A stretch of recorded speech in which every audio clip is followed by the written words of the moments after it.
Welcome to the Productivityist podcast. I'm Mike Vardy, the founder of Productivityist and Productivity Strategist. This week on the show, I have Phil Simon in discussion with me. We talk about his new book, Message Not Received, Why Business Communication is Broken, and how to fix it. And I've got to say, this book has been something we've needed for a long, long time. So I strongly encourage you to pick it up, give it a read, but not before you listen to this week's episode of the podcast. So I wanted to talk to you about this book. First off, this book came to my attention because you dropped me an email when you were working on it saying, hey, you have something that I want to use in this book. Can you, are you okay with that? And I was like, you want to cite me in a book? Like, I think that's a different scenario. Someone said, like, I've written books, but once you're cited in another person's book, it kind of changes the game a little bit, don't you think? It's nice. I've endorsed a few books, and I think I've been quoted in some books. In fact, it's funny, when this book came out, a guy tweeted at me basically saying, what, do you think I'm full of jargon? And I'm going, oh, you must have gotten a pirated copy of the book because he used this horrible sentence that I used in an example of how not to communicate. And I said, how did you come to know about this? And he said, Google book alerts. So we made nice. I'm sending him a copy, and the guy agreed that his particular sentence, which featured case study as a verb, really wasn't the most effective way to communicate, particularly at the beginning of an article when, as you know, of the F curve, right? If your article sucks, people aren't going to keep reading it. They skim and then they leave, right? Right. So, I'm happy to quote you because my publisher tends to be a bit persnickety when it comes to permissions. And if it's on the web and I want to use over, I think it's 60 words, then I need to get a form signed. But it happened for a good reason, and we have a lot in common, and I'm happy to be here. Yeah, we really connected, and I mean, both of us used Todoist. We can get into that a little bit later, but one of the things I want to talk about is the book. I'm a big believer, and this is where I think the quote came from, is the fact that email is misused by the users in a lot of ways. And in this book, you particularly talk about the how, not necessarily the way that I talk about it, which is, urgency, why are we using email in this way versus this way? You do dive into that, but more the terminology, like we kind of try to use email as a way to make ourselves sound either busier or more, or we get the message mixed up, right? Like, and I think that's something that causes us to lose time. So why do you think people are using terminology in email that kind of causes that disconnect and makes, basically, as your book says, causes the message to not be received? Well, I think there are a couple things, Mike. First up, even if you are very clear in email, and most of us think we are sending clear emails, right?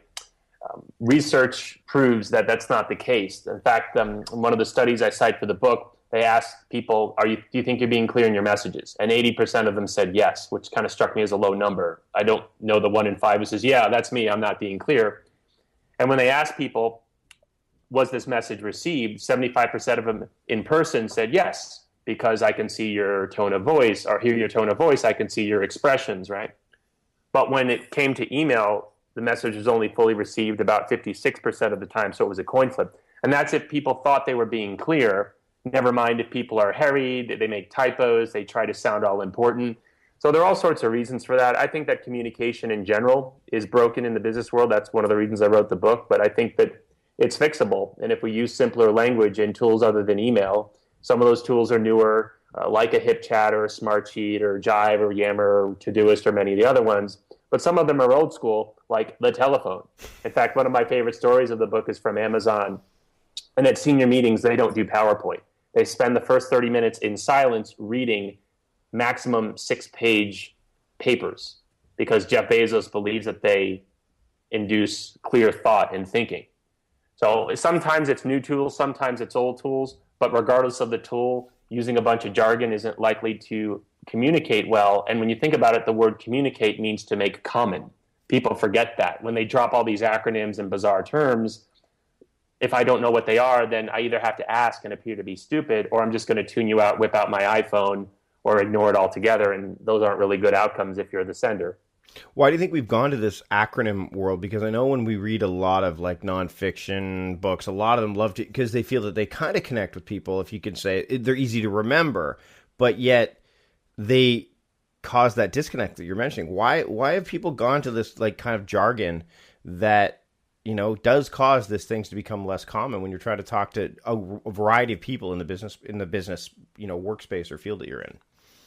Well, there are a lot of reasons, and I'll be the first to admit, Mike, that jargon's been around for centuries. I did a lot of research for this book, and hundreds of years ago, people used to complain about the evolution of the language. There's a great quote in the book from George Orwell in 1946 about how language is changing and not for the better, but we control the words that we use. I do think, to your question, though, that things have become a bit worse. And there are a lot of reasons for that. In the book, I write about the importance of SEO. And if you define a term and you own that term and you show up on the first page of Google search results, the top 10, then you're going to get exponentially more traffic than if you show up on page 2, never mind page 200. There's also just more stuff out there. And yeah, there are plenty of acronyms that you and I know, like ASAP or FYI or CYA. But we are seeing more and more of them because there's just more stuff. There's more technology. There's more data. Things are changing faster than ever. Researching the book, I was able to uncover research that proved what I long suspected. In other words, things are getting faster. It's not just, wow, that just happened yesterday. But because there's so much, we're being hit with information all the time, no one's really bored. And if you're an author and you're writing a book about social media and it's just the same take, then you know what? Why do I need to read this book? Thousands of books have been written about social media. But if you throw out new fangled terms that don't make any sense, yeah, they could be nonsense, and they probably are, but it may catch on. So who the hell knows? I understand it, but I don't agree with it. In the past, I've explained things like big data, a subject of one of my books, to a teenager. And I did that not by talking about Hadoop and distributed file systems and unstructured data and things that a teenager couldn't really understand or doesn't care about. I did it by explaining Facebook and Twitter and YouTube and things that he or she did know. And then when you put all that data together, so many people forget their audiences, and it takes, to your point, just a few seconds to explain an acronym or define it. And so many people forget that. So I don't know why people don't just think that it's worth a few seconds to define a term. When even if 10% of the people don't know it, are you really in a bad spot because you don't care about that 10%? Who knows why people do what they do, man? I think in my mind, it has to do with being clever. In a lot of ways, it's like, let's be clever. Let's find a way to speed up this process. But as you know, and I've talked about this before too, like if you speed up the wrong things, then it's not effective, right? You got to work on the right things. So what about the mediums that people use to communicate? Like I was saying, and then one of the things you mentioned in the book is like email, how to really treat email. When it comes to the mediums that we use for communicating, why are we have so many choices, right? We have a lot of different choices, but many of them are so new that we just don't quite know how to use them. What are your thoughts on the fact that there's now, obviously there's the phone, which has been around for a long time. There's the, the handwritten memo or letter that you could write out. There's the fax, there's the email, there's the, how do people navigate this space so that they can be more effective in their communication? I feel like we do it differently as consumers than as workers or employees. And there's also a huge age chasm, right? Ask a 60-year-old what Snapchat or Instagram is, or WhatsApp. What? But interestingly, millennials tend to scoff at email, right? At least on a personal level. At work, they may be thrown into it. So researching the book, I was really intrigued that there were all these options available to us as consumers. And you hear stats about how 6 billion messages are sent a day on WhatsApp or Snapchat, and you hear about these valuations that just blow your mind. Yet in the workplace, we often default to email when there are truly collaborative tools. And with regard to voice, it's funny how that's kind of petering out. There are some companies now that have banned voicemail. People don't use it. Why should we pay for it if nobody uses it? So I think that there's this change taking place on the consumer level. But if you go into many traditional companies, certainly large and mature ones, they will often stick to email. And there are reasons for that, right? There's a cover your ass element to it. Things are official. IT may not sanction an individual tool. People don't have time to learn a new tool. They're not like you and me. I find out about Todoist and I play with it. And then a week later I go, why would I use anything else? And whatever your tool is, it doesn't really matter. You and I explore a lot because we're naturally curious. We're geeks. We work for ourselves. But I think there's always a reason not to do things. And it's unfortunate because when I think about 18 email chains back and forth that could have been resolved in a 2-minute screen sharing session or a phone call, you just think that isn't very productive, don't you think? One of the things that we were talking about before we started recording was Atlassian's HipChat ads with Lumbergh. I'm an Office Space fan too. I know you mentioned before that I actually had the red stapler for a while. I bought the box. I think, but it was. I think I used it as a stapler instead of actually just letting it lie as a cosmetic, kind of avatar. And yeah, I don't have the red stapler anymore. But I was told that I'd be able to listen to my radio at a reasonable volume.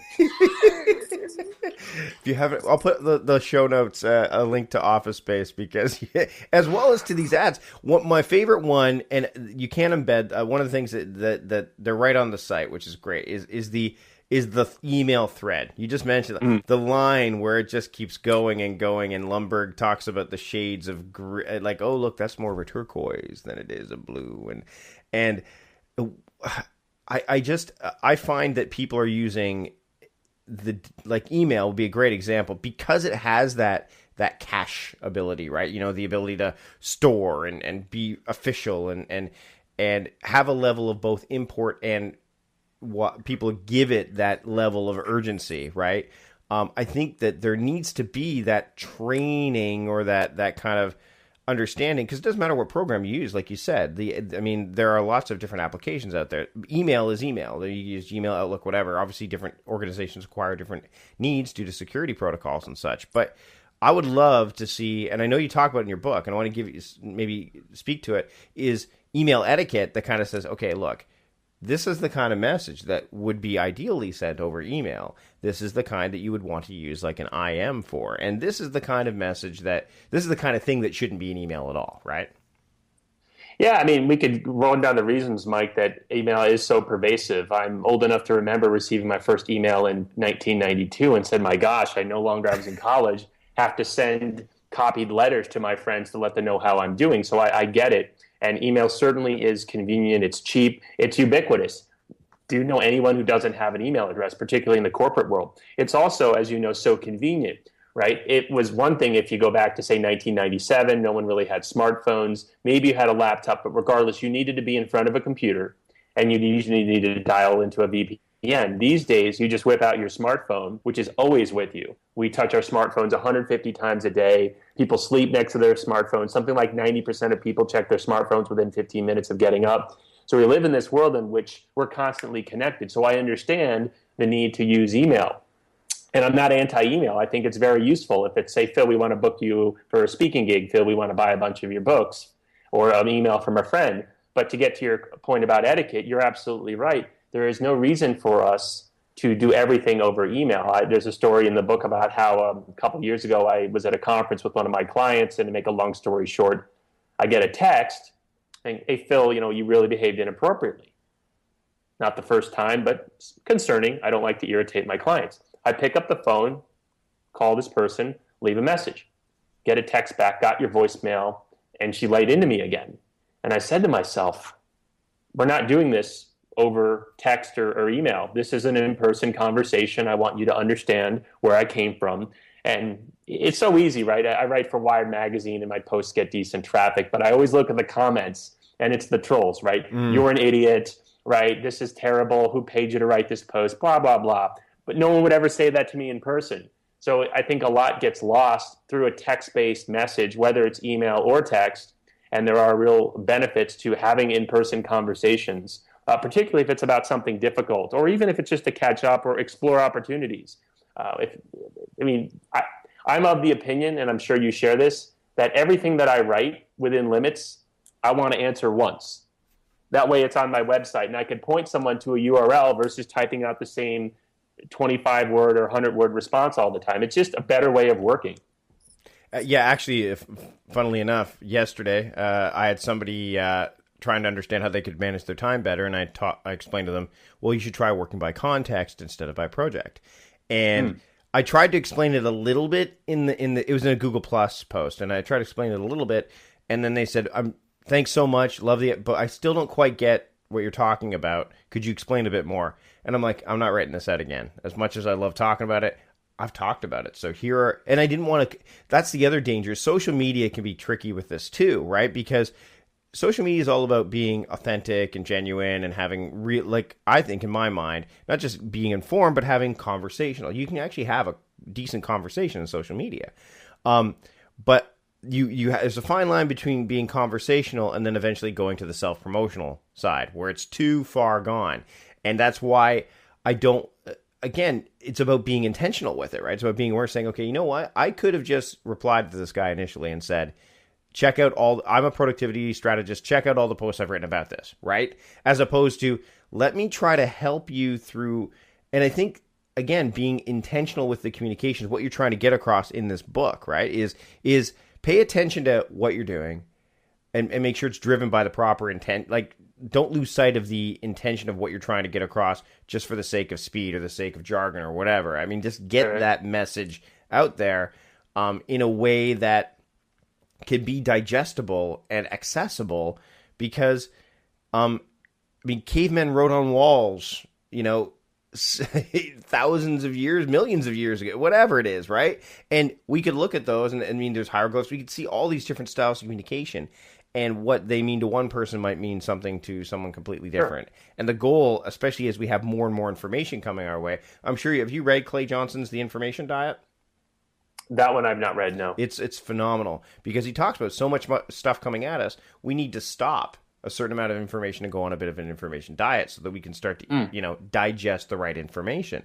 I think that some people need to stop what they're saying and stop how they're saying it and just kind of be more critically thoughtful about what they say. Sure, more deliberate. One of the most famous quotes about communication, probably in the history of civilization, is Marshall McLuhan's "The medium is the message." Yeah. And that's, I mean, I'm hard pressed to think of any 5-word sentence that has had so much written about it. But you're right. The mere fact that you're communicating with someone over Twitter, for example, or direct message or email or Facebook or whatever, plays a large part in the overall message itself, right? Yeah, you're not going to... I actually would like people to think, rather than just respond to everyone on an email, think about whether that email needs to be sent. Think about if it makes sense to have a phone conversation, set up a meeting, use some of these different tools. If it's something that some other people will want to know, then why doesn't it exist in some sort of internal collaboration tool? So, Phil, this book is definitely been needed for a while, right? There's no question about why. What took you so long to write it?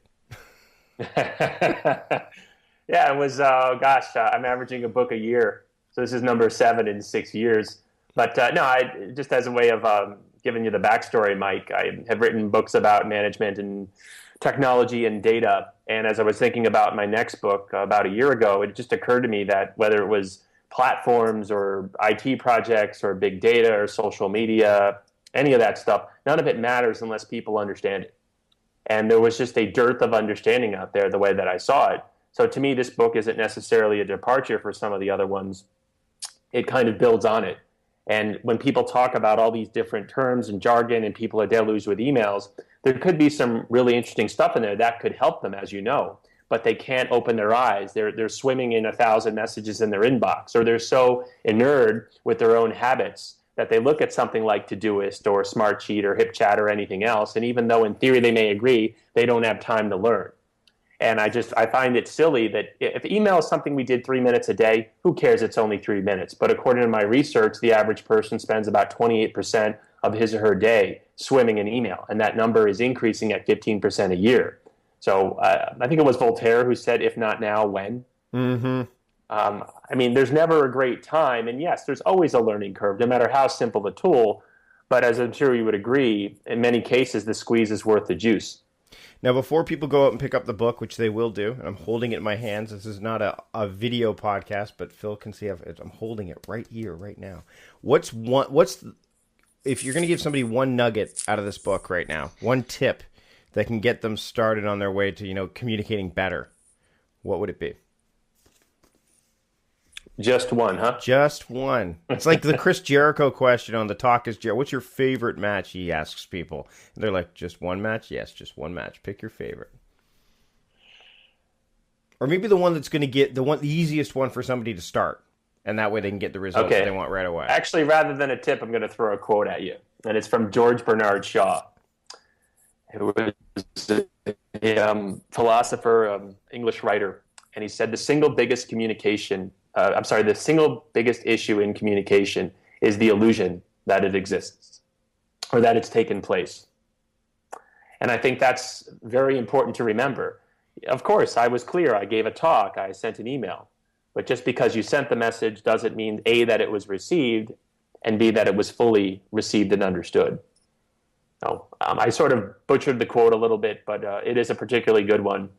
It's George Bernard Shaw. He's a dramatist. Of course, if anybody's got to try to get their message across, and that's the interesting thing about something like dramatic works, right? I mean, what it means to one person is going to mean something completely different to another, right? So I'm hard-pressed to think of a better way to maximize the chance that others get your message than to use as little jargon as possible. And if you sense that people aren't quite getting it, sending that 18th email may not be the best way to go. I have a 3-email rule in the signature. After 3, we talk, and I'm not afraid to invoke it, and some people get annoyed.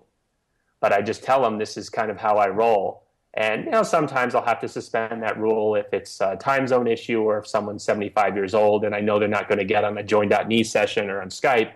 But I just think that learning these new tools is fun, and I think it kind of keeps you young. It's just a better way of working. But I mean, that creates conversation, right? That the idea of putting that in the box. I mean, I noticed that. You can't help but notice it. You make it very, very clear. But is it the 72-point font, or the ants, or the Vegas lights? Well, and it's green, and I'm a big fan of green, right? Like it shows up as green on my monitor. So anyway, so I have one in mind. It's a little bit more subdued, but it basically says, hey, if you want to reach me, I only check email 2 to 3 times per day. Right. If you want to reach me right away, click here, and it takes me to a Wayfind, which is kind of like an enhanced version of like a canned response. And I'm actually, it's as we're recording this, it's now active because I am leaving for vacation. So if people want to reach me right away, they click on this form, and it causes someone to, think a little bit more about what they want. Like, okay, well, I know that I've now got to fill out this form. Do I want to fill out this form? Like, how important is this? And if they do fill out the form, they're going to be a lot clearer because they already know I'm kind of putting up some little gates along the way. And I think that using tools like that are fine. I mean, it's the same reason why I use Schedule Once, and you and I have used this because it creates these kind of boundaries there that may not exist otherwise because, again, like we were saying earlier on, users just are like, well, this is a shiny new thing I'm going to use, and this is what I've been using it with other people for. So it's kind of up to, especially with this book, a guy like you, and in terms of communication, to say, hey, I'm going to help you with making sure that your messages get received loud and clear.